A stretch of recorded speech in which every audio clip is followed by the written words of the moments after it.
À Gland, le futur McDonald's divise. Les deux pétitions pro et anti-McDonald's sont arrivées à leur terme. Chacune comptabilise plus de 500 signatures. En plateau aujourd'hui, deux membres du collectif de citoyens à l'origine de la pétition intitulée « Pour une alternative à McDonald's ». André Wurgler, bonjour. Merci d'être avec nous. Avec nous également Philippe Hausauer. Merci. Bonjour. Merci d'être avec nous. Alors, tout d'abord, quel bilan est-ce que vous tirez de cette initiative et de votre récolte de signatures ? Alors, nous sommes contents parce que nous n'avons pas fait de récolte, par exemple, au marché, à la déchetterie, à la gare. C'est simplement autour de nous. Voilà, donc pour nous, c'est un bon résultat. Un très bon résultat, puisque ces signatures ont été recueillies rapidement, c'est ce que vous nous dites. Concrètement, qu'est-ce que vous lui reprochez à ce McDonald's ? Concrètement, ce qu'on lui reproche principalement, c'est l'engagement que la municipalité a pris pour défendre ce projet. On pense que ce n'est pas le rôle de la municipalité de s'engager pareillement pour ce projet. Et on reproche vraiment à Gilles Davoine que ce soit lui, comme il l'a dit dans les médias, et ses services qui ont vraiment démarché McDo et qui les a mis en contact avec le propriétaire pour qu'ils viennent s'installer. Franchement, ce n'est pas le rôle de la municipalité de s'engager dans cette voie-là pour une multinationale américaine. Donc si je vous comprends bien, vous êtes d'accord que McDonald's soit là, mais vous n'êtes pas d'accord avec la démarche de la municipalité.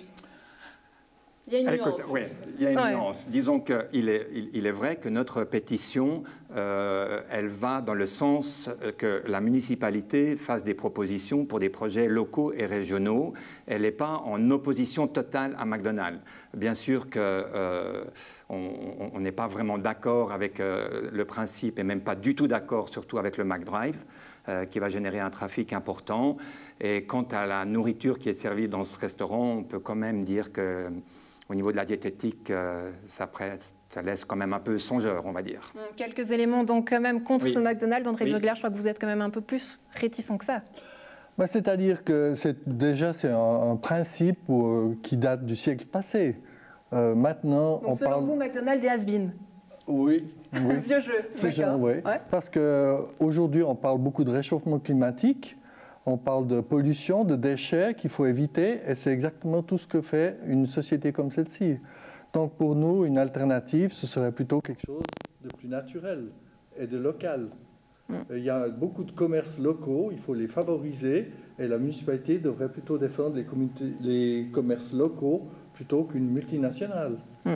Jeudi dernier, l'interpellation de Pascal Cholet et ses consorts a reçu une réponse municipale lors du conseil communal. Voici le résumé en compagnie du municipal en charge de la promotion économique, Gilles Davoine. Le totem, il parlait de 18 mètres. Effectivement, c'est une erreur. C'était resté comme ça dans l'enquête. Mais nous avions déjà, avant même l'interpellation, agi pour dire à McDonald's qu'effectivement, ce n'était pas possible, que ça pouvait être que 6 mètres maximum pour égalité de traitement par rapport aux autres enseignes. Au niveau de la circulation, on sait que ça ne représente que 500 véhicules ou 1000 véhicules, parce que c'est des allers-retours, il faut bien le dire, et normalement, ils repartent par jour sur une artère qui n'est pas du tout surchargée à toutes les heures, qui est surchargée à certaines heures et qui ne sont pas celle où le McDo va générer du trafic.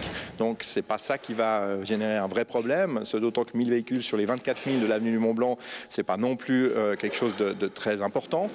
Et puis enfin, le littering. McDonald's est la seule entreprise, en tout cas à ma connaissance, qui propose d'emblée une convention littering. Nous avons négocié avec eux, qui permet d'avoir 2 personnes chaque jour, 2 fois par jour, qui vont faire le tour notamment de la forêt environnante et puis d'un périmètre que nous avons nous-mêmes défini. À noter que la convention pourrait être renouvelée tous les 6 mois. Évidemment, des propos qui ont fait sourire quelque peu nos invités. André Wurgler, vous y étiez à ce conseil. Est-ce que vous êtes satisfait de cette réponse ? Non, pas du tout. Parce qu'en fait, c'est comme souvent avec Gilles Davoine, ce sont des grands discours, mais avec peu de contenu réel.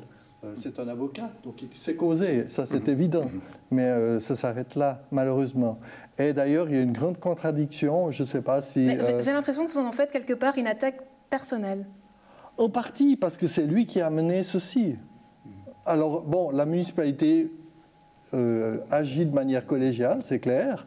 Nous n'assistons pas aux séances de la municipalité, donc nous ne pouvons pas dire qui a appuyé ce projet, qui a dit non, ça c'est pas très bien. Mais on sait que lui, en tout cas, il a dit oui. Philippe Voilà. Haussauer, je vous ai vu notamment réagir au niveau de la circulation. Oui, sur la circulation, franchement, on peut émettre quand même des critiques sur ce qui est dit, parce que déjà, les chiffres qui sont donnés sont souvent pas crédibles. Michael Rohrer a dit dans la presse qu'il n'y avait que 8000 véhicules. Par contre, Thierry Genoux a dit sur votre plateau il n'y a pas si longtemps qu'il y avait 18 000 véhicules sur le bas de l'avenue du Mont-Blanc. On a dans l'opposition à la mise à l'enquête un dossier, je crois, assez clair de l'association ATE qui dit que ce genre de commerce qui vient développer le trafic n'est pas du tout en adéquation avec le plan directeur régional. Donc les discours sont assez incohérents, je dois dire, et le trafic sera certainement la principale problématique, sans parler, si vous voulez bien qu'on aborde ce sujet, de la mobilité douce pour accéder à cet endroit. L'ATE, Association des transports et environnement, sachant tout de même que McDonald's essaye de faire un pas en faveur des Glandois, notamment de mettre en place un certain ramassage de déchets, s'occuper du littering, est-ce que ça ne vous convainc pas? C'est-à-dire que ceux qui viennent au restaurant vont laisser leurs déchets au restaurant. C'est ceux du drive qui vont les mettre ailleurs. Et ce ne sera pas dans le petit... Ce sera quelquefois autour du restaurant, mais ce sera souvent ailleurs. Déjà aujourd'hui, on trouve dans Gland des déchets de McDo. Donc il y en aura d'autant plus dans toute la région. Donc ce n'est pas dans un petit périmètre que cela est suffisant. Pour revenir au nom de votre pétition pour une alternative à McDonald's, concrètement, qu'est-ce que vous proposez comme alternative? Oui, voilà, donc je dirais à partir du moment où la municipalité fait des démarches pour faire venir des commerces, nous, on aimerait des lieux qui aient beaucoup plus de convivialité, des lieux de rencontre entre les gens de la population. Vous savez, on habite, je crois, André et moi, depuis très très longtemps à Gland, depuis les années 60, donc on connaît bien cette commune et on sait qu'elle a besoin qu'on lui donne de l'âme à Gland. Je crois que tout le monde le sait et je ne suis pas sûr qu'en faisant les démarches pour faire venir une multinationale américaine, ça aille dans le bon sens de ce que recherche la population. Donc notre pétition demande, et je pense que la municipalité peut le faire, de mettre en place des projets qui offrent plus de convivialité.